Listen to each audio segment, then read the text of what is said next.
Okay, so I am here with Chip Harrington. He is running for the state representative seat that currently Jake Oliveira is holding. He's the Republican for that seat. And you have a new district, though, that you would, if you win this, you're going to be in a newly formed district. That is correct. So, and I asked Aaron Saunders, your opponent, the same question. I'll ask you the question. So, how difficult does it make it for a state rep when part of it is rural, part of it is suburban, like Belchertown, and Ludlow is pretty urban. I mean, Ludlow's sitting right next to Springfield, and it has a history as a factory community, a manufacturing community. So, you've got basically the three types of areas that any elected official could possibly find him or herself in. So what do you think are the challenges for this new district? It's actually significantly challenging. I've been spending a tremendous amount of time up in Petersham and Wendell. It goes all up to Pelham. Petersham's the furthest part from it. But when I tell them, they say, "Where are you from?" I say Ludlow, and they take a step back and say, "I don't get it. What's going on?" And the reality is that this district was tremendously gerrymandered. They really gerrymandered this district after the last census was taken. So now, Ludlow to Petersham, there's not a whole lot in common. There really isn't. We're more associated with Springfield. They're more associated with Athol and Orange up there. What we do have in common is that we're western and central Mass, because Petersham is really central Massachusetts. There's 4 counties, even though it's called the 7th Hampden District, it covers Hampshire, Franklin, Worcester, and Hampden County. It's the largest geographic district in the entire state now. So the biggest challenges are really just letting people know that even though you're a state representative in Ludlow, you're going to take their concerns up just as much as you would if they're in your backyard.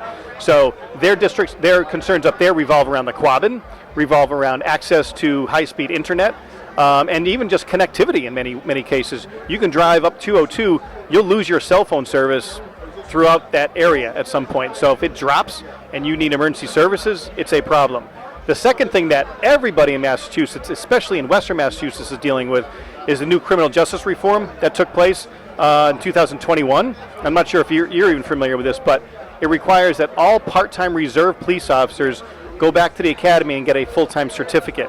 So Springfield doesn't get affected, Ludlow a little bit affected, but really Petersham, Pelham, Shutesbury, they're significantly affected because they might have a full-time police chief, but now they're relying on part-time police officers. And because of this reform, these police officers have to go back to the academy, so that means you have to take time off of their day job to go back to the academy for 3 weeks, take 120 hours of online classes, and then take 4 tests. And the reason I know so much about this is because I am a reserve police officer. So let me ask you the stupid reporter question. Who pays for this?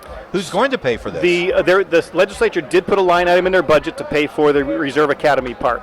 But most of the reserve police officers are choosing not to do it. They just physically can't. They can't take 3 weeks off from their day job. I work for the Department of Correction during the day. Fortunately, I was able to save enough vacation time. I had to take my own vacation time to go back to the academy and do this. So what's happening is in Pelham and Shutesbury and those areas, they're losing police officers. So now they're looking at merging with other districts. So New Salem is looking at merging with either Leverett or Wendell. That means you might have 1 or 2 cops on the streets between those 3 towns. So if you have a choking baby, that response time went from maybe 5 minutes to maybe 20 minutes, and if those cops aren't on the street, you're looking at a trooper coming from who knows where. That could be 40 minutes. So there's always a byproduct to legislation, and that's one that really is impacting Western Massachusetts more than anything else. So when we talk about common issues, that's one real common issue we're all dealing with in Western Mass. Okay, in terms of inflation in the economy, Western Massachusetts is lagging still behind the Eastern Massachusetts in terms of recovering from various economic issues. Regional equity is something that we all talk about. What are your concerns about trying to level the playing field between Western Massachusetts and the greater Boston area? COVID was terrible in many respects. One thing that COVID did bring us was that people can now work remotely. So now we have more and more people that could consider coming to Western Massachusetts that might live in the eastern part of the state. So we in Western Massachusetts, need to do a better job of promoting our resources out here. But the byproduct of that is that now our housing is increasing because there are people from Eastern Mass coming out here, and you could sell your home that's maybe 1,300 square feet for $700,000 in Dorchester, and buy a McMansion out here in Western Massachusetts for $700,000 and work remotely.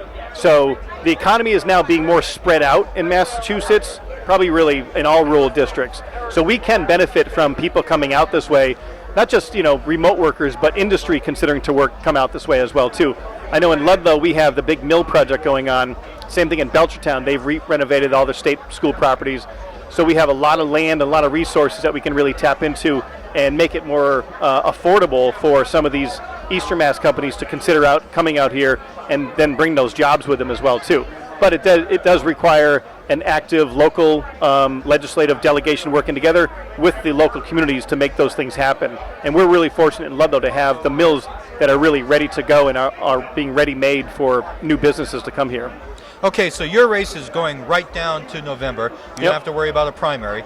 So I hope that we're going to be talking more with you and finding out more about some of the positions that you've got. Absolutely. I think you're going to be moderating a debate we're going to be having in Ludlow. I said I would. Yep. Absolutely. Yep. All I right. talked to him. Great. Thanks, Mike. Chip, thank you so much Appreciate for it. dropping by. Thank you very much. Appreciate it.